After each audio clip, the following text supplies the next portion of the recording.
اگر کوئی میرے صحابہ کے متعلق زبان سے غلط الفاظ نکالتا ہے، انہیں برا بنا کہتا ہے، ان کے متعلق زبان درازی کرتا ہے، اللہ کے پیغمبر فرماتے ہیں یہ ایسا بدبخت ہے کہ اللہ بھی اس پہ لعنتیں کرتے ہیں، اللہ کے فرشتے بھی لعنتیں کرتے ہیں، قیامت تک کے لیے آنے والے سارے لوگ اس پہ لعنتیں کرتے تھے۔ یہ ایمان کا حصہ ہے۔ اللہ تو لعنتیں کرتا ہے، اس کے فرشتے بھی کرتے ہیں۔ تمہیں بھی میں حکم دیتا ہوں، کہو تم لعنتی ہو جو حسین کی آڑ میں، باقیوں کو اہل بیت کی آڑ میں، باقی صحابہ کے اوپر زبان درازی کرتے ہو، تم لعنتی ہو، تمہارے اوپر اللہ کی پھٹکار ہو، تم ظالم ہو، تم ان کے متعلق بولتے ہو جنہیں رب کے قرآن نے کہا اولئک حزب اللہ۔ لوگ بڑا فخر کرتے اس بات کو، بڑے خوش ہوتے ہیں، میں فلاں پارٹی سے، میری پارٹی دیکھیے کتنی زبردست پارٹی ہے، اس کی فالوئنگ بھی دیکھیے کتنی زیادہ ہے، میرا لیڈر کتنا بہترین ہے، دیکھیے ذرا میری پارٹی ہر وقت اقتدار میں آتی ہے، جناب کتے کے گلے میں بھی پٹا ڈال دو میری پارٹی کا تو وہ بھی الیکشن جیت جاتا ہے۔ لوگ تو یہاں تک کے بھی دعوے کرتے ہیں، لیکن دیکھیے کیا کہنے ان لوگوں کو جنہیں اللہ اپنی پارٹی، اپنی جماعت اور اپنا گروہ ہے۔ بندہ کسی بندے کی پارٹی، جماعت، گروہ میں جائے تو وہ فخر کرتا ہے کہ ہم پاپولر پارٹی کے لیڈر ہے، اس کے کارکن ہے، اس کا حصہ ہے، لیکن یہاں اللہ فرماتے ہیں میں نے بھی ایک پارٹی بنائی ہے، میں بھی ایک پارٹی کا لیڈر ہوں۔ اللہ قرآن میں کہہ رہے ہیں ایک پارٹی میری بھی ہے، ایک میری بھی جماعت ہے۔ میں تمہیں بتاؤں میری جماعت کے لوگ کون سے ہیں، میں نے کنہیں دی ہے رکنیشپ، میں نے کنہیں ادا کی ہے، کون ہے میری پارٹی کے رکن، کنہیں میں نے ممبرشپ دی ہے اپنی پارٹی کی۔ سورہ المجادلہ 28واں پارہ، اللہ فرماتے ہیں میں تمہیں بتاؤں کہ میری پارٹی کے کرندے کون ہیں، کارکن کون ہیں، کنہیں میں نے ممبرشپ دی ہے، اور اگر تم لینا چاہتے ہو میری پارٹی کی ممبرشپ تو میں تمہیں بتا دیتا ہوں اس کا طریقہ کیا ہے۔ اللہ کا قرآن بتا رہا ہے، میرے بھائی سمجھنے والی بات ہے۔ اللہ فرماتے ہیں اولئک حزب اللہ، ابو بکر سے لے کے وائل بن حجر تک جتنے صحابہ محمد سارے میری پارٹی کے کارکن ہیں۔ آج سے یہ سارے میری پارٹی ہے، میری جماعت ہے، میں نے انہیں ممبرشپ دے دی اپنی پارٹی کی۔ الا ان حزب اللہ هم المفلحون، اور پوری کائنات کے لوگوں کو بتا دو کہ جو رب کی پارٹی ہوتی ہے، رب کی جماعت ہوتی ہے، حقیقی کامیابی انہی کا مدد ہے۔ وہ اصل کامیاب ہے، وہ اصل کامران ہے جو اللہ کی پارٹی کی ممبرشپ حاصل کرتے ہیں۔ اب میرے بھی دل میں بھی خواہش ہے، اللہ کے فضل سے ہر مسلمان کے دل میں یہ خواہش ہے اور ہمیں بھی چاہیے کہ یا باری تعالیٰ ہم تیری پارٹی کا رکنیشپ چاہتے ہیں، اللہ ممبر بننا چاہتے ہیں، ہمیں اپنی پارٹی کا ممبر بنا لے، اللہ ہمیں ان بندوں میں شامل کر لے جو تیری جماعت کے بندے ہیں، جو تیری پارٹی کے بندے ہیں، جو تیرا گروہ ہے۔ آسان طریقہ اللہ نے بتایا، میرے صحابہ کو، میرے نبی کے صحابہ کے ساتھ محبت کرنا تم سیکھ لو، رب تمہیں اپنے پارٹی کی ممبرشپ بتایا، تم اس میں شامل ہو جاؤ گے تو تمہارا گروہ بن جائے گا، تم اس کا حصہ بن جاؤ گے۔ لیکن اگر ایسا نہیں ہے، اس کے علاوہ جو مرضی کرو، بڑے سے بڑا نیک عمل کر کے اگر انسان ہو تو تسلی دیتا ہے کہ میں نے بڑا اچھا کام کیا تو یہ بڑی بڑی بہت بڑے مغالطے میں زندگی بسر کرتا ہے، یہ بہت بڑی غلط فہمی میں اپنی زندگی بسر کرتا ہے۔ اگر کوئی یہ بندہ کہتا ہے، اب دیکھیے سوال بڑا آسان سا ہے، یہ ایمان کا حصہ، اس سوال کا جواب آج اس خطبہ میں اپنے ذہنوں میں ذہن نشین کر لیجئے اور ساری زندگی کے لیے محفوظ کر لیجئے۔ جب کبھی کسی محفل میں بات ہو، آپ کے پاس یہ دلیل ہونی چاہیے اس ظالم کو جواب دینے کے لیے اور اسے یہ بات کہنے کے لیے کہ تمہاری زبان سے جو کچھ نکل رہا ہے یہ بدبختی کی بات ہے، یہ لعنت کی بات ہے۔ اللہ تمہیں ہدایت دے کہ تمہارے مقدر میں ہدایت نہیں ہے، دنیا و آخرت دونوں جہانوں میں تباہ و برباد ہو۔ اگر نبی کی اہل بیت جو ہے وہ یہ جن کو میں کہتا ہوں، میں بتاتا ہوں نبی کی اہل بیت کو، وہ کہتا ہے میں بتاتا ہوں نبی کا اہل بیت کو، وہ اپنی مرضی سے اس نے پانچ در پاک بنا دیا، لیکن کبھی نہیں پوچھا کسی نے۔ عام مسلمانوں کی بات کرتا ہے، پانچ در پاک، صدقے پانچ در پاک دے، یہ جو کچھ چل رہا ہے یہ پانچ در پاک کی تو مہربانی ہے۔ کبھی سوچا ہے اس جملے کے پیچھے کتنا بڑا کفریہ اور کتنا بڑا شرک کر رہے ہیں، کتنی بڑی جسارت اور گستاخی کر رہے ہیں۔ وہ کہتے ہیں صرف پانچ تن پاک ہے، ایک محمد ہے، ایک علی ہے، ایک فاطمہ ہے، دو حسن و حسین ہے، بس۔ اچھا بس یہی پانچ تن پاک ہے، باقی دیکھیے اس کی جرت، دیکھیے اس کی گستاخی کی حد، اور مسلمان نام لیوا مسلمان میں کہتا ہوں ان کو جو لا علمی میں کانوں کے اوپر، اپنی گاڑیوں کے اوپر، اپنے گھروں کے اوپر لکھ یہ صدقہ ہے پانچ در پاک کا، وہ میرے بھائی اللہ سے ڈر جا، یہ بہت بڑا جرم کر رہا ہے، بہت بڑی گستاخی کر رہا ہے۔ قرآن یہ بات کہتا ہے کہ محمد رسول اللہ صلی اللہ علیہ وسلم اور آپ کے سارے صحابہ، نبی سے آنے سے پہلے والے سارے کے سارے انبیاء، تمام کے تمام رسل، آدم سے محمد تک، محمد سے صحابی تک، سارے کے سارے تنوں کو اللہ نے پاک بنایا۔ جو پنجتن پاک کہتے ہیں، ہم کہتے ہیں 1,24,000 سارے نبی بھی پاک ہیں، 1,44,000 سارے صحابہ بھی پاک ہیں۔ ہم تو سب کو پاک کہتے ہیں، سب پاک ہیں۔ کسی ایک کے ایمان پہ اگر تو شک کرتا ہے تو تو ظالم ہے، تو لعین ہے، ہم تجھے نہیں مانتے ہیں۔ اہل بیت سب سے پہلے کیا کہتے ہیں؟ آپ کے لیے اللہ تعالیٰ آسانی کرے اور آپ کے گھر والوں کے لیے آسانی کرے۔ اللہ کے رسول نے بتایا، اللہ کے قرآن نے بتایا، انسان جب شادی شدہ ہو جاتا ہے سب سے پہلے اس کی گھر والی ہی اس کی بیوی بنتی ہے، وہ اس کے اہل بیت میں سب سے پہلے شامل ہوتی ہے۔ تو نبی کی 11 بیویاں یہ ساری کی ساری اہل بیت کا حصہ ہے۔ اگر حسین کی محبت پہ یا علی کی محبت پہ یہ محبت نہیں ہے، دراصل صحابہ سے دشمنی ہے۔ اگر کوئی اس طرح کی جسارت کرتا ہے تو دنیا کا ظالم ترین انسان ہے۔ ہمیں اسے جواب دینا ہے، ہمیں اسے کہنا ہے، ہمیں اسے روکنا ہے، اس کی اس جرأت کے اوپر اس کے آگے بند باندھنا ہے، اس کے گلے میں پٹا ڈال کے اسے اس کی اصلیت بتانی ہے کہ تو جس راستے پہ چل رہا ہے یہ راستہ صحیح راستہ نہیں ہے، تو ہمارے معاشرے میں جو زہر بول رہا ہے صحابہ کی نفرت کا، ہم تو یہ کام نہیں کرتے۔ لیکن آج ہم خاموشی سے یہ سبیلیں لگتی ہیں، پینا شروع کر دیتے ہیں۔ وہ باجی ثواب کا کام ہے، کسی کو پانی پلانا کوئی گناہ ہے؟ اگر کوئی کھانا کھلاتا ہے تو یہ جرم ہے؟ ہاں جرم ہے، کیونکہ یہ اس کے پیچھے نیت جو ہے وہ بری ہے۔ یہ کام محمد رسول اللہ نے نہیں کیا صلی اللہ علیہ وسلم، یہ کام آپ کے صحابہ نے نہیں کیا ہے۔ محرم میں سبیل لگانے کا تک کیا بنتا ہے؟ ایک طرف کہتے ہیں حسین اور اہل بیت کا، حسین کے گھر والوں کا پانی بند کیا گیا، دوسرا لوگوں کو پانی پلا کر یہ کیا پیغام دیتے ہو؟ کیا کہنا چاہتے ہو کہ حسین ان دنوں میں پیاسا تھا، تم جی بھر کر پانی پیو کیونکہ ہم حسین سے محبت کر رہے ہیں؟ یہ محبت نہیں ہے، اصل میں نفرت کر رہے ہیں۔ نبی نے تو طریقہ بتایا ہے، صحیح مسلم کے حدیث، مدینہ تشریف لائے تو آپ نے دیکھا یہودی 10 محرم کا روزہ رکھ رہے۔ پوچھا کیوں رکھتے ہو بھائی 10 محرم کا روزہ؟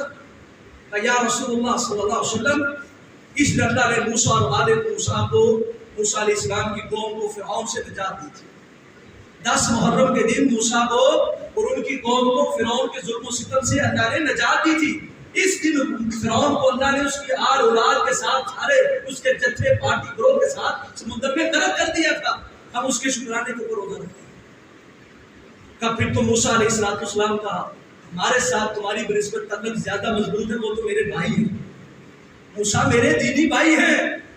اے میرے صحابہ تم سارے کے سارے 10 محرم کا روزہ رکھا کرو، لیکن یہ روزہ یہودی بھی رکھتے ہیں، میں نبی تمہیں حکم دیتا ہوں اس کے ساتھ 9 کا رکھو، یہ تمہارا کام میرے حکم پہ تم کر لو، اللہ تمہارے پچھلے 1 سال کے سارے گناہوں کو معاف کرے۔ یہاں آج کا مسلمان سبیل لگاتا ہے، 10 محرم کے دن دیگے بانٹتا ہے، چاول بانٹتا ہے، چھوٹ سے لوگ کھاتے بھی۔ نبی نے کہا تھا روزہ رکھنا ہے، میں نے کہا نہیں بھائی ایسے کام نہیں کرتا، جو کام نبی نے بتایا وہ نہیں کرتا، اور جو نہیں ہے کہیں پہ اس کو بڑھ چڑھ کر کرنا ہے، اس میں آگے آگے آنا ہے اور کہنا یہ ہے کہ بڑا اچھا کام کر رہے ہیں۔ 9 اور 10 کا روزہ کا نبی نے، صحیح مسلم کی حدیث ہے، 1 سال کے گناہ معاف ہوتے ہیں۔ اللہ نے آپ کو توفیق دی ہے، کسی کا روزہ رکھوائیے، اس کے کھولنے کا انتظام کیجئے۔ یہ دن میں جو سبیلیں لگاتے ہیں، دن میں جو لوگوں کو چاول بانٹتے ہیں، یہ بدعت ہے، یہ برا کام ہے، نبی نے منع کیا ہے، طریقہ صحابہ کا نہیں ہے۔ اتنے پیسے بھی خرچ کریں گے، مال بھی لگائیں گے، وقت بھی صرف کریں گے، حصے میں کچھ نہ آئے، اس سے بڑا بیوقوف کون انسان ہے؟ اگر آپ کو کوئی بندہ کہے کہ آپ اپنے پیسوں کو آگ لگا دیا، آپ اس کے تیرا دماغ لگ گیا، میں کو پاگل ہوں اپنے پیسوں کو آگ لگا دوں، یہ آگ سے بڑا خطرناک کام ہے۔ یاد رکھیے، آگ سے تو صرف مال ضائع ہوگا، آپ کس عمل سے آپ کا ایمان بھی جائے گا۔ نبی علیہ السلام نے جو بدعت کرنے والا، کل بدعۃ ضلالہ کل ضلالۃ فی النار، الفاظ محمد رسول اللہ صلی اللہ علیہ وسلم کا ہر بدعت جو ہے وہ گمراہی ہے، اور ہر گمراہی جو انسان کو جہنم میں لے جائے گا۔ جو کام اللہ کے رسول نے، آپ کے صحابہ نے نہیں کیا، وہ نہیں کرنا ہے۔ پابندی لگ گئی ہے، بائیکاٹ ہے اس وقت، محرم میں شادی نہیں کرنی. کیوں نہیں کرنی شادی؟ بہت بڑا سانحہ ہوا تھا, محرم میں حسین کی شہادت ہوئی تھی, اس لیے ہمیں شادی نہیں کرنی ہے. وہ میرے بھائی, یہ محرم کا ہی مہینہ محمد رسول اللہ نے 3 شادیاں کی. اسی ماہ مبارک میں آپ نے اپنی دونوں بیٹیاں ام کلثوم بھی اور رقیہ بھی, جو حضرت عثمان کی ذریت میں آئی ہیں, دونوں کی شادی اتفاق کی بات ہے محرم کے مہینے میں. اور آج کا مسلمان کہتا ہے مسلمان ہے, اپنے آپ کو کہتا ہے میں اہل سنت ہوں, میں اہل حدیث ہوں, مطلب میں سنت سے پیار کرنے والا, میں حدیث سے پیار کرنے والا. محرم سفر کے کڑی کا بیاہ کتنا منا بیایا انہیں بسنا نہیں, اس کی طلاق پکی ہے, شادی سے پہلے یہ سوچ رکھی ہے. کیوں بھائی؟ کیونکہ یہ ماتم کا مہینہ ہے. کس ماتم کا مہینہ ہے؟ رسول اللہ صلی اللہ علیہ وسلم کی زندگی میں دیکھیے کتنی تکلیف آئی, کتنی زیادہ اموات ہوئی آپ کے پیاروں کی. آپ کو صرف ایک بات بتا دوں, حضرت عائشہ رضی اللہ عنہا فرماتی ہے, صحیح بخاری کی حدیث ہے کہ میں نے نبی علیہ السلام کی جو باقی ازواج تھی میرے ساتھ وہ 10 کی تعداد میں موجود رہی ہیں. 11 شادیاں اللہ کے پیغمبر نے کی, کہتی 10 میرے ساتھ نہیں, میں نے دیکھا ہے. وہ بھی تھی نبی کی رفقت میں, میں بھی تھی. لیکن میں تمہیں بتاؤں, مجھے کبھی کسی بھی آپ کی زندہ بیوی کے اوپر رشک نہیں آئی, کبھی دل میں جلسی نہیں آئی ہے کہ اللہ کے نبی اس کے ساتھ زیادہ پیار کرتے ہیں. لیکن ہاں ایک عورت ایسی تھی جو نبی کی بیوی تھی, لیکن وہ موجود نہیں تھی, دنیا سے چلی گئی تھی. وہ سرخ اور سفید گالوں والی وہ بڑھیا, وہ خدیجہ رضی اللہ عنہا کہتی مجھے اس پہ رشک آتا تھا. پوچھنے والوں نے پوچھا کس بات پہ رشک آتا تھا؟ فرماتی جب بھی کوئی خوشی کا موقع آتا, جب بھی کہ نبی کے پاس کوئی اچھی خبر آتی, آپ فوری طور پہ کہتے آج کاش خدیجہ میرے ساتھ ہوگی اور اس خوشی کو میرے ساتھ وہ بھی انجوائے کرتے. سبحان اللہ, سبحان اللہ. یہ نبی کا سٹائل ہے, یہ نبی کی محبت کا اظہار کا طریقہ ہے. سیکھیے, یہ طریقہ سیکھیے, یہ کرنا چاہیے کام. یہ محرم کا مہینہ نہ, یہ ماتم کا مہینہ نہیں ہے, 100 کا مہینہ نہیں ہے. نبی نے اپنی بیوی کے ساتھ اظہار محبت کی ہے, یہ کیا کرے, اس سے پیار بڑھتا ہے, تعلق مضبوط ہوتا ہے. سیکھیے سیرت سے, یہ نبی کی سیرت ہے. میں ساری زندگی نال نہیں بہ دیتی, آپ کہتے ہیں محبت کے طور پر اس کی ضرورت کیا, میں کھانا کھاتا ہوں میرے ساتھ آ کے بیٹھ کے کھا لے, وہ تو کھڑی رہے گی خاتمہ کی طرح, ملازم کی طرح, ویٹر کی طرح, اور میں کھاؤں گا آرام سے بیٹھ کے.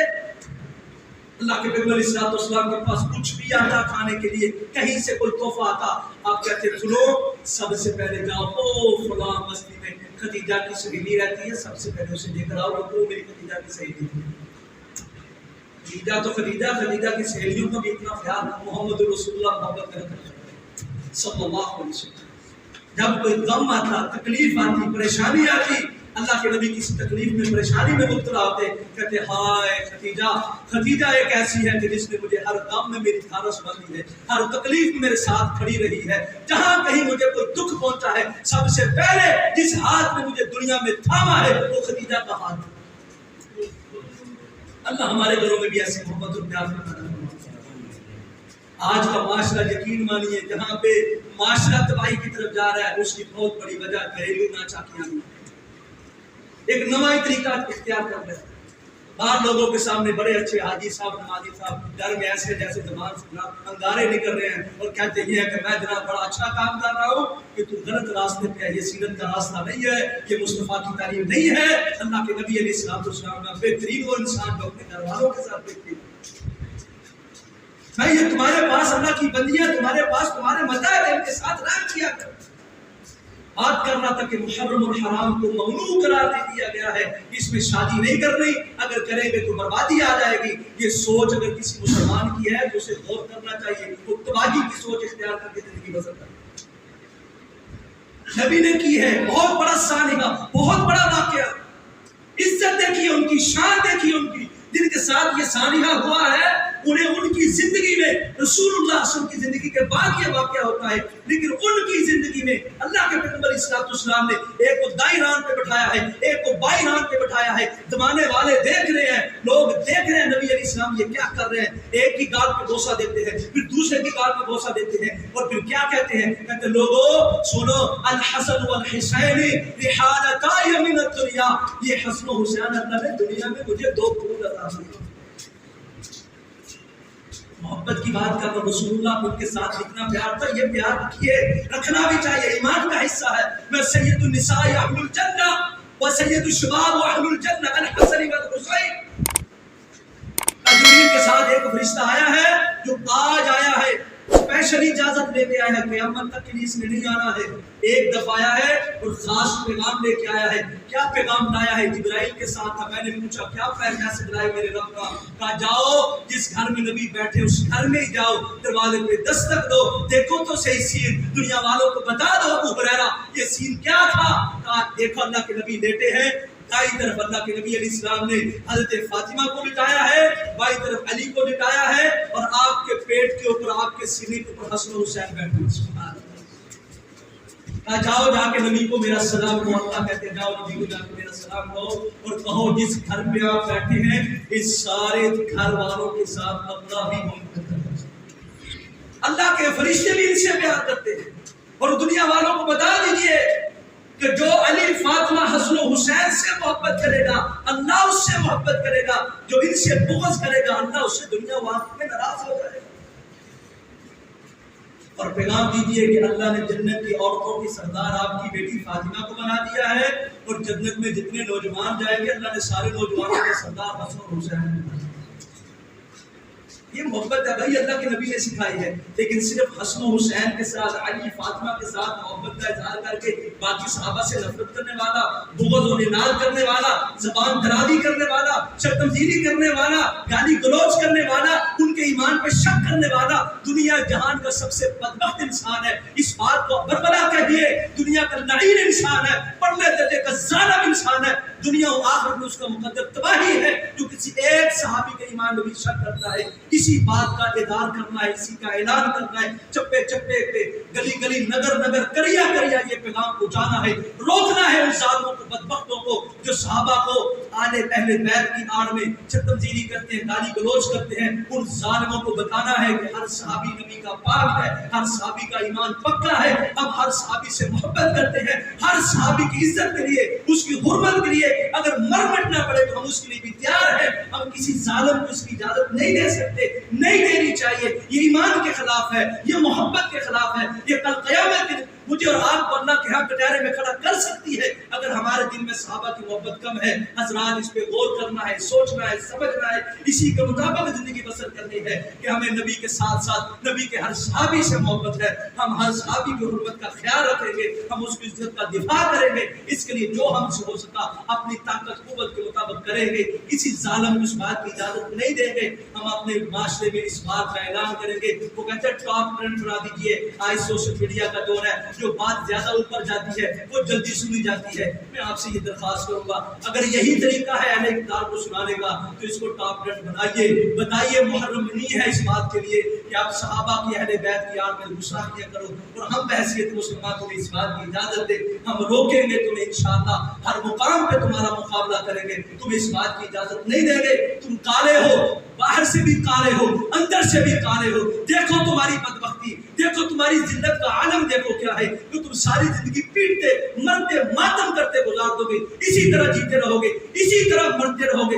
رب کی طرف سے پیغام ہے کہ تم نے نبی کے صحابہ کے اوپر زبان درازی کی ہے، میں نے تمہیں تمہارے اس ایمان کا حصہ بنا دیا۔ پیٹتے رہو اپنے رخساروں کو، چیرتے رہو اپنے گریبانوں کو، زخمی کرتے رہو اپنے جسموں کو، اور کہو کہ ہم محبت کر رہے ہیں۔ یہ محبت نہیں ہے، اللہ کی قسم رب کی طرف سے سزا ہے، اس لعنتی کے لیے سزا قیامت تک رہے گی، یہ لعنتی ہے، لعنتی رہے گا اگر ہدایت پہ نہیں آتا ہے، صحابہ کے ساتھ محبت کا اعلان نہیں کرتا ہے، سب کو پاک نہیں سمجھتا ہے، سب کے ایمان کو اپنے ایمان کا حصہ نہیں بناتا ہے، یہ ظالم ہے، یہ فاسق ہے، یہ فاجر ہے، ہم اسے مسلمان نہیں مانتے ہیں۔ اللہ مجھے آپ کو محبت عطا فرما دے، ہر صحابی کا دفاع کرنے کی توفیق عطا فرما دے، اللہ زندہ رکھے اصحاب محمد سے محبت کرتے ہوئے زندگی بسر کرنے کی توفیق عطا فرمائے، اللہ موت دے ایمان پہ شہادت والی موت نصیب فرمائے۔ وآخر دعوانا ان الحمد للہ رب العالمین۔